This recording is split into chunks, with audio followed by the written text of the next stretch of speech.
So, uh, this is a special episode. We actually have two trauma specialists in the house today, and I'd like to thank Jess for joining Selena and I in this in another episode of How It Works. And this week we are discussing manifesting and the law of attraction. And last week we were talking about how law of attraction and trauma are actually directly related. That you can't really manifest past your traumas, so you need to stop and heal the past, and then you can attract better things into your life. Jess, thanks for joining us. Did you have any comments about that? Oh, absolutely. Thanks for having me. Yes, I talk about all the time that a lot of people see trauma as it's just trauma and it's just something that happened to you and you can move past it, or you can just put it in the back of your mind and then you can carry on with your life. When actually the trauma responses that we exhibit, especially when we undergo significant trauma, it's a neurobiological reaction within our brain that does not allow us to act on anything without that trauma at the forefront.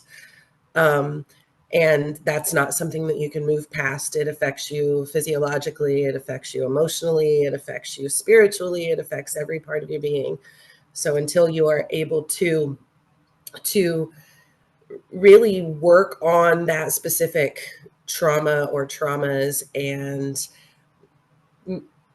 kind of remap your brain, then you can move forward and move on and be able to not forget, because that's different, right? But remap your brain to where you can move forward with a new outlook. And yes, absolutely, the law of attraction is I mean coincides with that. When we talk about being frozen because of these neurobiological reactions, we can't manifest new things because we're stuck. Right, right. One of the traumas that I've dealt with a lot, and I'm still dealing with in my life, is abandonment trauma. And I have to explain this to a lot of people who have abandonment trauma, that it doesn't mean that you are left alone. It means that you were emotionally abandoned. So you can be in the company of people 24/7 and still be abandoned. You don't have to be, all left alone. Uh, and that causes you to overcompensate and try to gain approval and do things that you wouldn't normally do that are unhealthy for you and to the benefit of others. And everything ends up being disproportionate. And the other people don't have to be unhealthy. They can be completely healthy people that you're giving too much of yourself to because you don't know where to set a boundary. So, I think healing traumas is one thing, and then learning how to change the behaviors, make amends by setting boundaries is really important too. Because whenever I overinvest in something, I end up walking away pissed off, and I'm tired of that. Yeah, absolutely. When we get stuck in that, um, like I said, there's four main trauma responses, right? No matter what type of trauma it is, and it's the fight, flight, freeze, or fawn mode. And when we go into those, we can go into those unconsciously and not even realize we're doing it with our interpersonal relationships. We can. Um, it's the same with like countertransference, right? We could be in a room and something trigger us and us not realize that it triggered us, and then we can be angry at the people in the room or the people that we're around when they didn't do anything. So then it causes those wedges within our interpersonal circles, and it causes a a stop point in our growth, and then we end up wondering why we don't have a lot of close connections with people. It's because of that inability to relate, because we're consistently trying to defend our emotions and our minds, and we're stuck in that defense mode. So we can't move forward, and we can't heal, and we can't have those close relationships or those true close relationships that we crave so much as human beings, because we're stuck. Absolutely. So now both you and Selena are also trauma survivors. Um, And, we like to preferably we express it that way as survivors and not victims, because that victim mentality is another thing that's going to keep you trapped. And, Exactly. so one thing I wanted to ask you, just out of curiosity, if you guys have any of your treatments that are in common, because you're both trained professionals, uh, but there's different approaches to everything. So what are your approaches to trauma treatment, Jess? Well, myself, so my specific trauma is I am a human trafficking and sexual assault survivor. So it took me a lot of years in going through the therapeutic process myself before I figured out what I wanted to do with that on the other end of it. So I initially went into psychiatric nursing, and then I went into the trauma professional field and started to receive certifications and learn about things like the neurobiological responses of the brain. My specific approaches when I work with clients individually or as a group is there's a lot of different approaches, so there's not a right or wrong way, but I'm a huge fan of like EMDR treatments and things of that nature, because a lot of us don't know what traumas that we have. And so we can't remap our brain without honing in on what it is. I've done group therapy. I've done talk therapy. I've found EMDR types of therapy, and there's different types of EMDR therapy, to be extremely effective when it comes to specifically sexual trauma. And I mean, even grief therapy. I lost my husband and the father of my children as well. So that obviously is a huge trauma.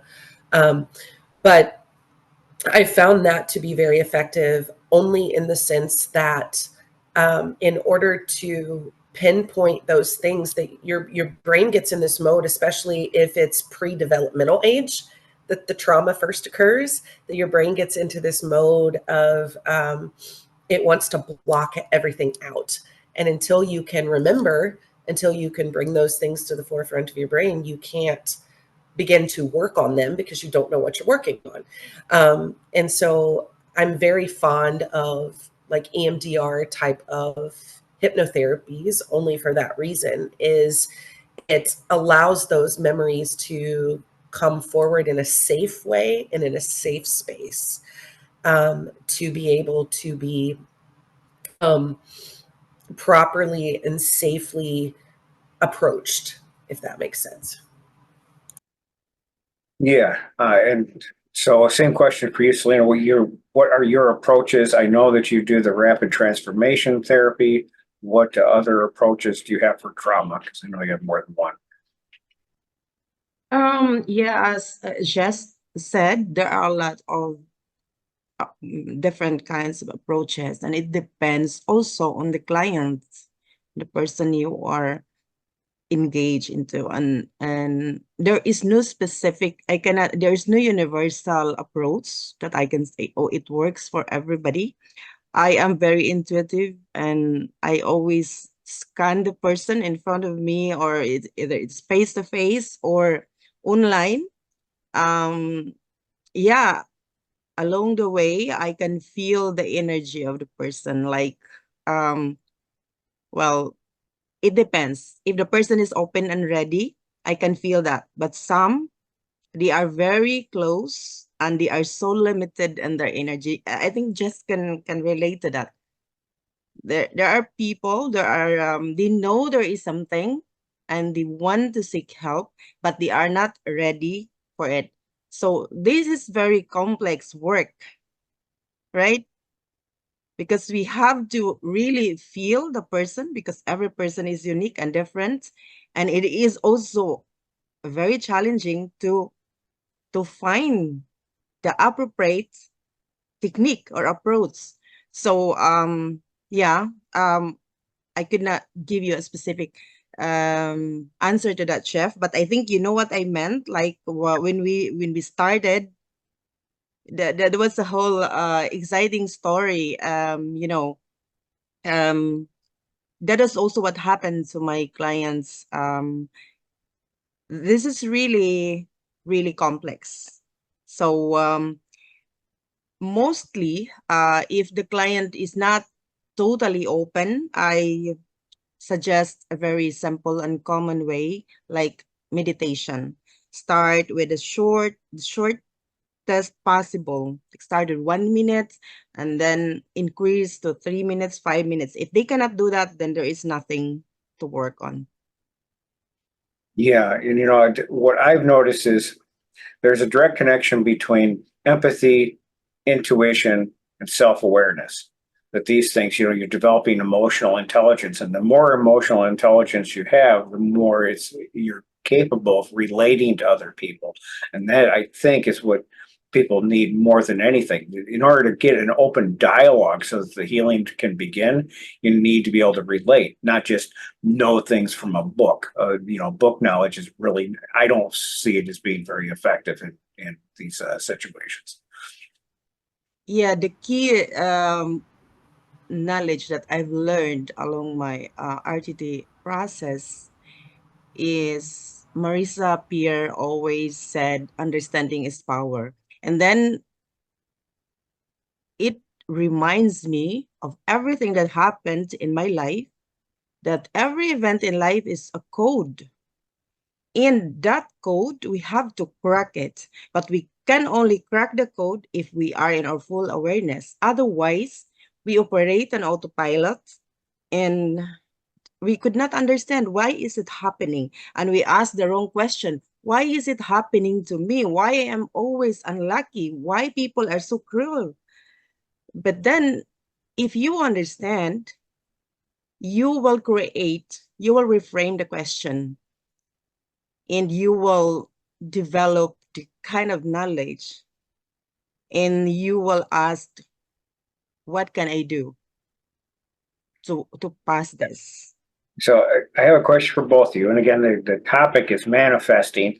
One of the things that I keep manifesting in my life is other aggressive people who want to gaslight me. And it doesn't matter how soft, kind, thoughtful I am with my comments. What I post on Facebook mainly, because I've been kicked off of other platforms, but when I post on Facebook in different groups, inevitably I get more negative than I do positive many times, where somebody comes in and tells me that what I'm saying is wrong or stupid, or there's name calling, there's denial, there's all these things. I posted something about the 12 steps of recovery, all positive stuff, and some guy started giving me a lecture about how it's not the right or the only way, and I'm like, I never said that. You can read my post over and over, and it didn't say that, but he wants to pick a fight with me. So do either of you have some suggestions for me? I'm still healing.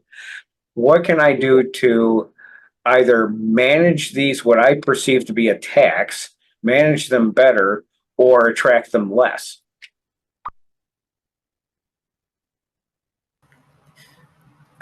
What I could say to that is a lot of times when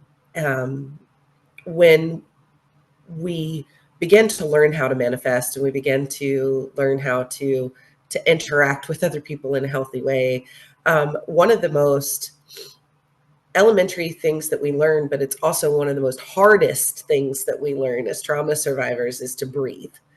And just being able to learn how to breathe, because we hold our breath when we're anxious, we hold our breath. And then that impacts so many areas of our life when we're manifesting anything or when we're interacting with other people. If we begin to learn how to breathe, or like Celine said, take, 5-10 minutes and then increase that grounding, and we open up all 5 of our senses, then what we begin to see is things from a different perspective. So you wanting to manifest positivity currently, in the beginning of this healing journey, there could be 50 positive comments and 1 negative comment, and that's all we see is that 1 negative comment, because that 1 negative comment is what we are pre-programmed in our brain. That's what the trauma, not us, the trauma is pre-programmed in our brain to react to. We don't see the 50 positive comments, and it crosses over, even like you were saying, with even in recovery, when they talk about gratitude, or in the therapeutic process, when we talk about, manifesting what's good and what's peaceful, and taking those deep cleansing breaths. And it's all, that part of it is linear across the board. If we learn how to just sit with ourselves and manifest our breathing, manifest our senses. Our five senses have more control over our neurobiological process and our physical process than we realize. One of the first things when I have a client call me in crisis, one of the first things I do is I tell them, you need to sensory ground. What do you see? What do you taste? What do you hear? What do you smell? What do you feel? Because if we can engage those five senses, then it brings us back down to a center of reality, not a trauma-based reality, but an actual reality in which we are in the driver's seat of our neurobiological process. And that's something that's extremely important. So once we learn to do that, then that gets a little bit easier to see the 50 good as opposed to the one bad. And it's not like it's, your fault or you're manifesting the negativity at all. It's just that your trauma brain, not you, but your trauma brain is pre-programmed to only see the negative, only see the conflict. And when you center that back, then you begin to realize, oh my goodness, then you begin to focus on the good ones, and you don't even pay attention to the conflict. Okay.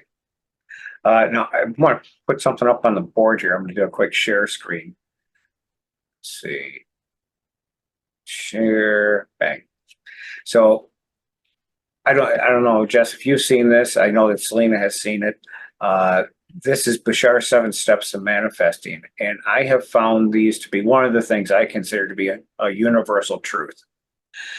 And the real glitch in the law of attraction, because there's a lot of people out there promoting law of attraction, and there's a lot of people getting very disappointed because they don't understand that in order for any of it to work, you need to have the step 3 in place, where you believe that you're capable of manifesting it. You believe that you deserve it.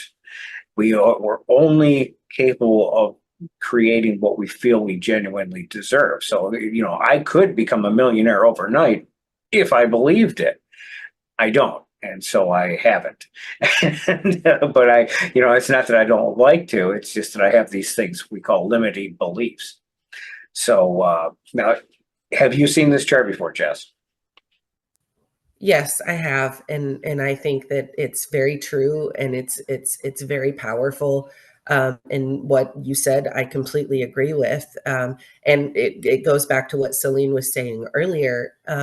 You know, to be able to change the way that your brain reacts and thinks, and you begin to change your law of attraction and manifestation scope within yourself, you have to want it. You have to believe it. If you don't believe it and you don't want it, there isn't a therapy out there that's going to work. There isn't a program out there that's going to work. You have to be ready. You have to want it, and you have to have the belief that it's going to work for it to work. So yeah, I absolutely agree with that. And I agree with the fact that with belief comes intention, and then action, and then allowance, and they just all go hand in hand. But you have to want it, just like with any other therapeutic process or program. Like you have to want the change within yourself, and you have to believe that there's a possibility that there can be change within yourself. Now, Very true. Mhm. one thing, Celine, I wanted to ask you about is I've noticed from following your posts that you do a fair amount of traveling, that you're involved in a lot of conventions, and it seems like you have a lot of professional support in your industry. So, how much of a factor is that in your wellness? What are some of the benefits you get from doing these conventions? Well, it's really every event. We can, I am a very observant. Yeah, everywhere I go, not every time I have positive experiences, and that is the reality. And I'm always curious and interested in many culture, many organizations, their values, their mission and vision. And I don't really attach myself to any organization. I go there, I meet new friends and with the same values, and I learn from it. And then I can apply whatever I've learned. But there are also a lot of negativity. I don't post negative events, but there Right. were a lot. In fact, Oh, the last travel that I in the Philippines last October, that was also there was an event there that was really shaking the whole group, but I get a lot of positive experiences. So that's I kept. And for me, it is important because I've been, you know, until the age of 25, I think I was very isolated. I did not believe that I can be with people, that I can talk to people because of the trauma that yeah, you know, we all know that when we don't understand the trauma, it becomes, you know, we believe it. It becomes a definition of our being without, yeah, because we believe what people are saying, especially if those people are very important to us, and then you don't believe that you are worthy. So you you develop that kind of I am not enough syndrome. And I think everybody has that kind of syndrome every now and then. So I expose myself to many people, to many kinds of culture, to many kinds of mindset. And that makes me my understanding, my perception about people and things becomes so broad that I don't take anything personally anymore. And because I know myself very well, and if people will talk bad about me, I know myself, and I just say, okay, thank you for the opinion, thank you for taking the time to make the comments. But I respect that. But I believe I know myself, so whether we can talk about it or we can part ways and forget each other. great. Jess, I guess along the same line, same question for you. I know that you're part of this Never Alone recovery, and also that's it's overrun. It's run by an organization called Keys to Freedom. Is that correct? And you have a huge professional support group. So how does that impact your life? I've I mean, I agree with Celine. I've done this work for approximately in one shape or another for 10 years, and it's constantly evolving and growing and changing. And one thing that I have found is I do have a lot of positive support, and then I have a lot of negative naysayers to a lot of what I talk about, because I talk about the difficult topics, and I learned along the way that part of that manifestation self-awareness was just like Celine said, you know, thank you for your comment, but it you're going to have your comment. I'm going to be professional about it, but you're going to have people disagree with what you say and the way that you do things, no matter what avenue or Always. organization that you're a part of. Always, you're always going to have that. But what I always tell people is, you know, when they ask me, they're like, you know, why do you keep doing it? Or if you feel defeated and you're a trauma survivor yourself, or, you know, you work too long of hours, or aren't you tired, or this, that. And this is what I tell them. I'm like, if I can use my experience and what I have learned, not only my experience as a trauma survivor, but then my professional education to help one person with throughout my work, you know, to help one person a day, then that's what I focus on, and I will continue to do it.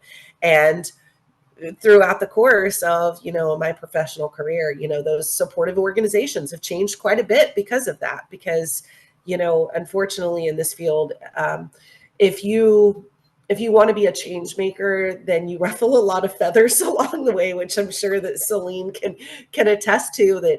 That people will say, I've had people tell me, um, you know, you need to tone it down, or this or that. And I'm like, no, this is me, this is who I am. And if you have a problem with that, then that's your problem. And I'm really sorry that we can't see eye to eye, but that's your problem. It's not mine. But what I have found is the right type of support over the years is the support that I have. And that support is unwavering, especially within the survivor community. I have unwavering support at every turn, and that's absolutely amazing. There's this phenomenon that they talk about within the survivor community of survivor loyalty, so it's very important to have that that support no matter what. So yeah, I mean, I kind of see it as I'm grateful for the professional support that I have, but I also understand that that's consistently changing, and I'm okay with that. I will still continue to do what I do because I do this type of work because it's what I believe in. I went through it myself, and I believe in it. I believe that if I have the capability to help another human being, then I will continue to do what I do. Right. And I want to mention to the viewers, in my opinion, service work does not mean you're doing it for free. You know, you can do service work for free, but serving other people is doing something for them that they cannot do for themselves. And if you want to dedicate your life to doing that, you deserve compensation. Because, you know, I'm steeped in 12-step recovery. That's the big thing for me. And I get a lot of heat from people who think I should be free. And I don't want to be free. I want to do this as an occupation, you know, because the work that I do on a full-time basis isn't really fulfilling, but helping people in recovery is. And I know things that you cannot find in any 12-step group. So I feel that that added value entitles me to, you know, be able to charge for that. And again, I was thinking about the manifesting stuff, and it's like, I'm very comfortable on camera. I'm not naturally comfortable on camera. That's the result of reconditioning myself. I became a mobile disc jockey in the 90s. And that's, you know, dressing up in tuxedo and going and performing at people's weddings and parties and being on the microphone a lot. And through that, I have this unwavering confidence in my ability to speak publicly. I walk up, it doesn't matter what size, it could be 10,000, 30,000 people. I'll walk up and jump on the mic and I have no fear. That's something I forget, that it's not natural for people. Public speaking is one of the biggest phobias in the world. So, you know, I'm blessed that that became part of my past, so that now I can start sending this positive message of healing and recovery, you know, with confidence instead of getting choked up and worried about what I'm going to say. I mean, all of these shows that I've done, and I think this is either 18 or 19, I forget how many I've done. They're all completely unrehearsed. I just invite some people on and see what happens. So That's the best. Yeah, I agree. The unscripted. Now, if I'm going to an event or a training session and it's an outlined course, that's something. But people always kind of look at me mouth agape when they ask me, like when I go and I speak at a college or something like that, and you know, there's 1,000 people and I don't rehearse anything. I just get up there and I know what I'm talking about, and then I read the crowd. And some people can't do that, but I find that to be the most genuine. And then I just get up there and I speak, and people are like, "You what?"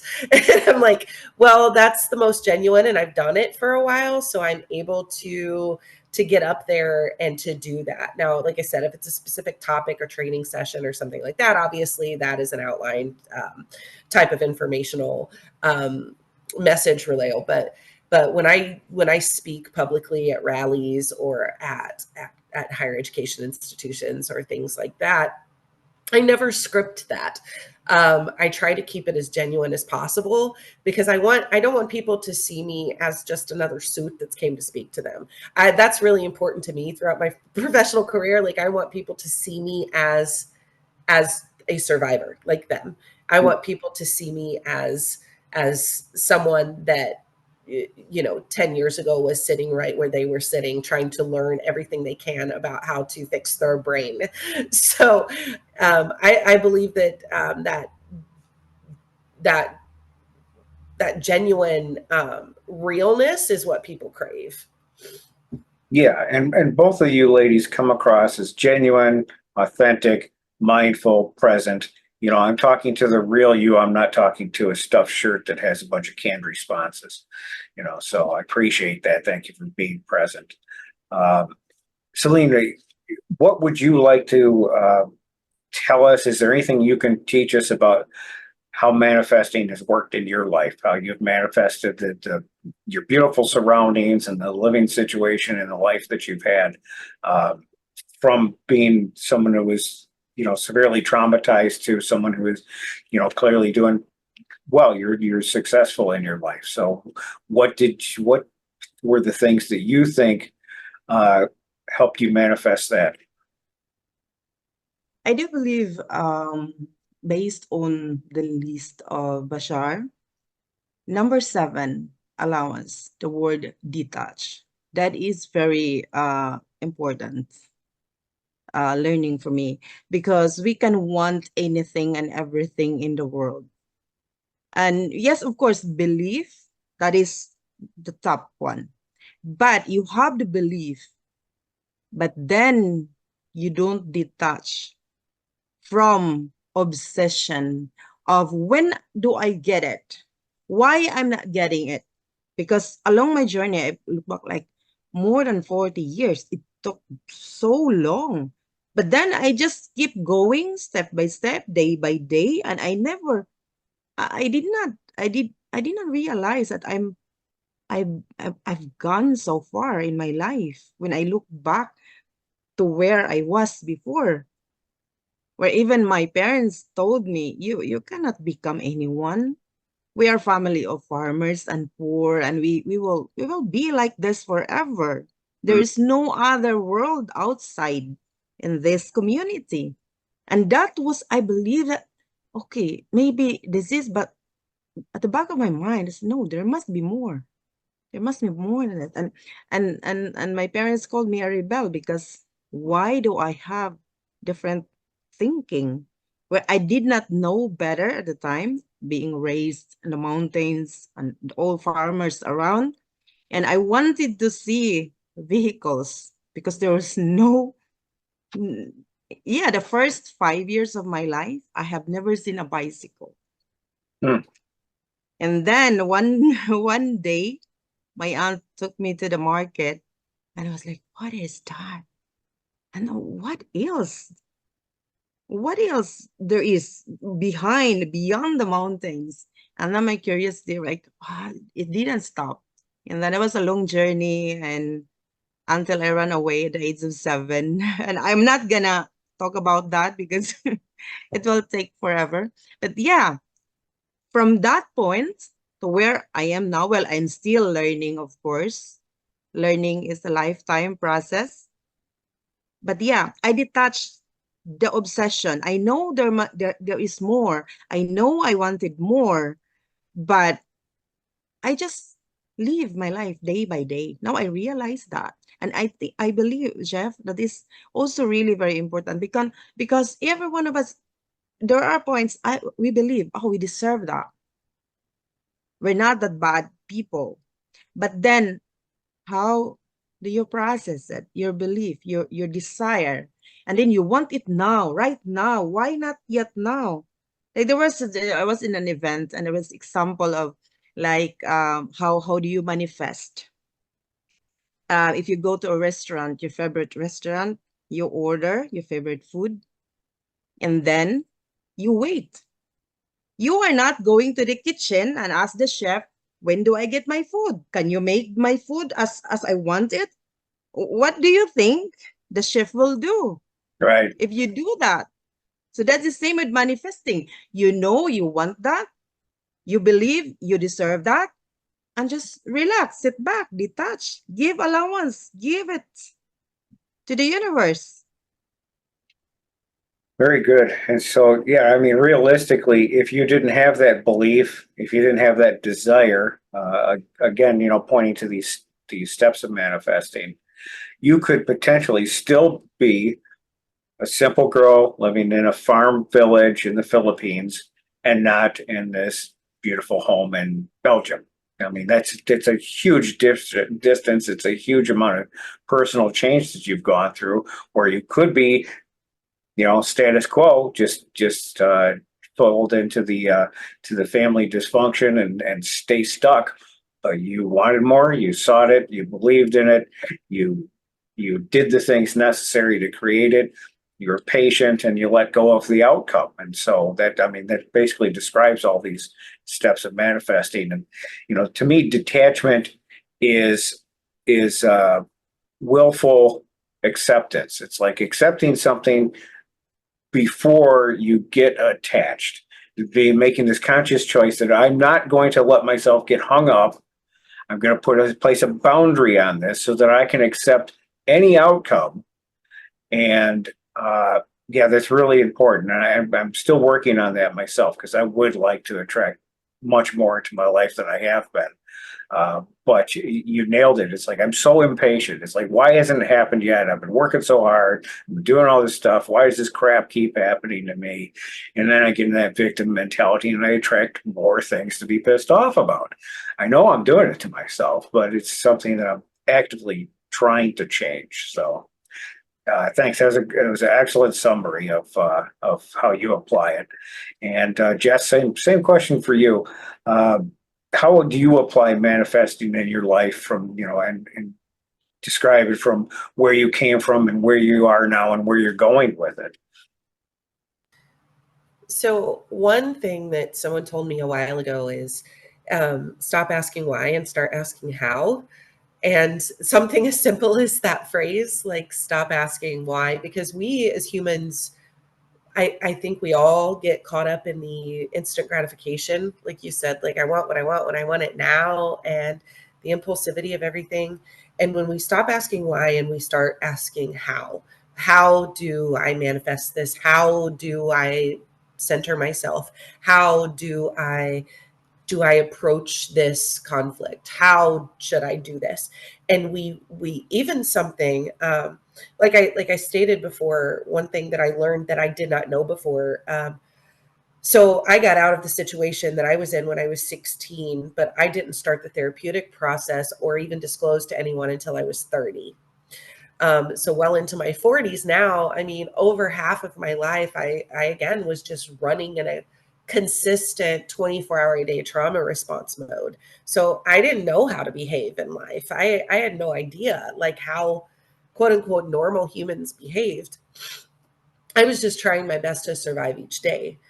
Um, However, since going through the process myself and then kind of breaking it down, for me and what I try to teach is it is those very simplistic things, but practiced regularly work with remapping our brain and manifesting what we want. So, for instance, breathing, we think, oh well, I breathe in and out, but we don't, because when something triggers us, we hold our breath. Like that's been proven. We hold our breath, and when we hold our breath, oxygen doesn't go to our brain properly. It causes us to have headaches. It causes us to not feel good. And so then that is the trickle effect within the relation to the physiological and the mental and the emotional. So just reminding ourselves to breathe properly, reminding ourselves to sensory ground. Like I said, stop throughout the day. And I do this myself. And I have all of my clients do this. Stop throughout the day and just stop, close your eyes. What do I smell? What do I hear? What do I taste? What do I see? What do I feel? And then we become in tune with that. Um, Other things are verbally saying things out loud, like affirmations. They work. One thing that I did when I worked before I worked on my own and I worked at a dual diagnosis treatment center, all of the clients hated it, but then they came back to me after they graduated, and after they graduated the program, and they came back to me and they said, I hated you and I hated that exercise at first, but oh my God, did it change my life. And I ran group therapy at 9 o'clock every morning, and I would have all of them, rain, shine, snow, go outside, and they had to scream. Now, these are people of all ages from 18 to 72, and they had to scream at the top of their lungs at least two things that they believed to be good about themselves. When we vocalize things or put it out there into the universe, it makes it very real. And I would have clients come up to me afterwards and say, I hated you for making me do that at 9 a.m., but it worked. It saved my life. Um, and so even now I will have my clients, before, if they call me before I get off the phone with them, I will have them say things like, who is in control? Say it out loud. And then they will say, I am in control. And just saying that, verbalizing that, I am in control, or I am safe, or I am loved, or I am successful, or I am connected. Any of those things, just verbalizing it, because what our brain does is that helps to, we do it enough, it remaps our brain to believe it to be true. And I think that that's a key Yeah. part in manifesting. Yeah, that's a great exercise, and I completely forgot about that. I used to work with some other fellow on Facebook, and we've lost contact, but that was one of his things. He did I am videos. And the statement I am is a very empowering Yeah, statement. And whether I it's agree. negative or positive, it's going to impact us in that direction. So, maybe one thing I'd suggest to listeners is if you are willing to write a bunch of things down on paper, the things that you want to see more of in your life, that you want to be more like in your life, and say, I am successful, I am kind, I am thoughtful, and you'll become what you're telling yourself you are. I have a lot of negative self-talk. I've dealt with a lot of rage. And for me, I found that I needed to express my emotions, not repress them.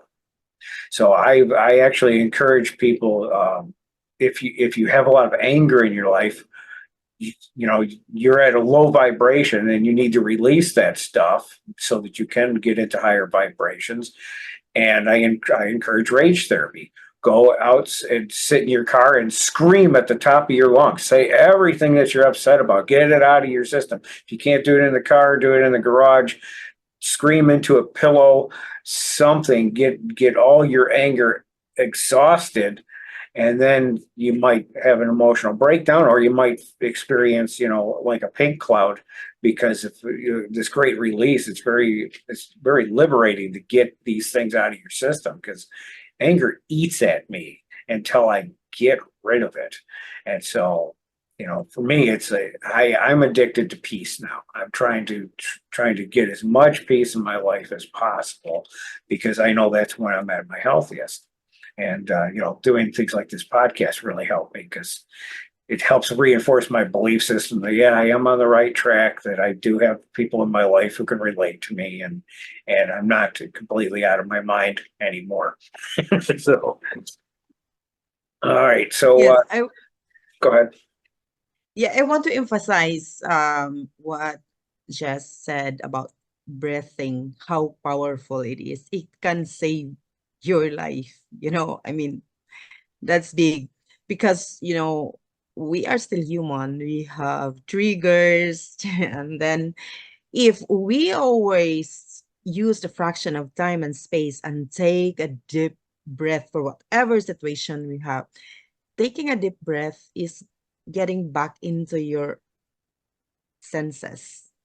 And then if you take that deep, powerful breath, your perception will change about the situation. That is really powerful. I've been really practicing that every day, and also telling to my clients and my friends and do it. It might be sounds nothing because it's just automatic. We breathe, of course, but conscious breathing is really powerful. And It's it, extremely powerful. Yes. yes, Yes, it is. yes. Yeah, and I'm We sure. have to teach that.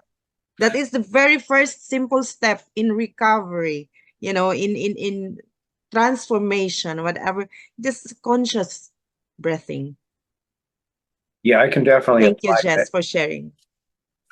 I could definitely apply that, because again, pointing out to, not only on Facebook but sometimes in person, when people say things to me that I know are trying to get under my skin, if I think you're trying to manipulate me or discredit me or disrespect me, my chest tightens up, my temperature rises, and I get ready to cause some damage. And that's just and there's a lot of people that know me that way. Even at the local recovery centers where I go, I have a little bit of a reputation for being somebody that you know want to walk lightly around. And it's kind of funny in some ways, but in other ways, I know all that is just me expressing my unhealed self. And there was a time in my life that I wasn't so easily aggravated. And I remember that time. And it's like I had more friends and I had an easier lifestyle. And so when you hold on to low vibrations, again, it limits your ability to manifest. And the law of attraction states, I put this in my book that's finally published. It's out there ready for people to purchase, and I'm grateful for that. It took me 3 years to get it to publication. But I mentioned that the law of attraction means that you will attract people, places, things, and situations of matching dysfunction until you heal the part of yourself that needs them. And you're right, these things can be so complicated because there's things that I know I need to let go of, but knowing's not enough. Just knowing that I'm not supposed to have this resentment, it's not enough to heal it. I have to process the resentment. I've got to look at it from a lot of different angles and feel all the feelings about, my failings and my misgivings and my mistakes. I have to feel that defeat so that I can finally realize my place in it and come to terms with it and move on to acceptance. And it's not easy. There's been things in my life that I could easily, claim that I was a victim in. And it takes a long time for me to get to the point where I realize I was an active participant and not a victim. So, I just want to encourage people that wherever you are in your recovery, there's a recovery solution. There's some type of treatment, some type of process out there to help you get better. You're not flawed. You're not bad. You don't deserve the negativity that's happening in your life. It's a question of healing and your willingness to do things about your healing. So, we've got 2 professionals on this show. If you want to connect with either one of them, get in touch with me, or I'm going to be posting this on the YouTube channel with links to both their contact information, and continue your growth. Don't become stagnant in life because there's no joy in it if you just fall into what I call a comfort trap. You may be comfortable, but you're not really enjoying what the whole purpose of life. So absolutely. And thank you so much for having me on, Jeff. I appreciate it. Anytime, just feel free to reach out. Great. Anything else that you'd like to add, thoughts that you have about manifesting or the law of attraction? I think that we've covered a lot. Just what I would say and what I say to everybody multiple times a day is what we've said is breathe. Yeah. Remember to breathe. Remember to breathe. Remember that it's progress, not perfection, and to remind yourself of who you are on a daily basis, who you want to be, and say those things out loud. That right there is so healing and so powerful. And you can do those things on your own with a therapeutic process, without one, and they're so impactful, not only to your mind and to your emotions, but even to your physical body. They're extremely impactful.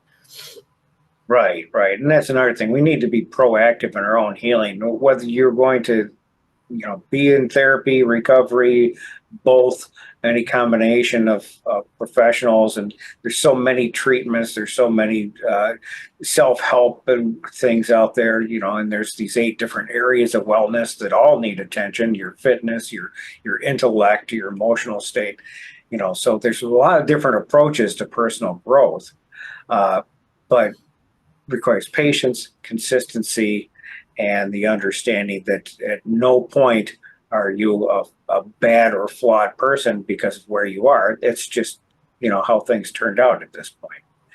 So what about you, Selena? Any last comments on this topic? Well, it's very interesting and really powerful. We have this the topic. I just have I just want to emphasize 3 words, and I think it's also very powerful. Believe, breathe, and detach.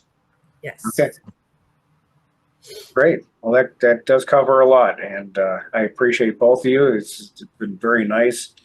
Uh, every one of these episodes, I feel like it's some improvement on the last. So, thank you for joining me, and we'd love to have you back sometime, Jess, and talk about some other topic. Absolutely. Just let me know. Thank you, Thank you Celine. so It was much, very nice Jess.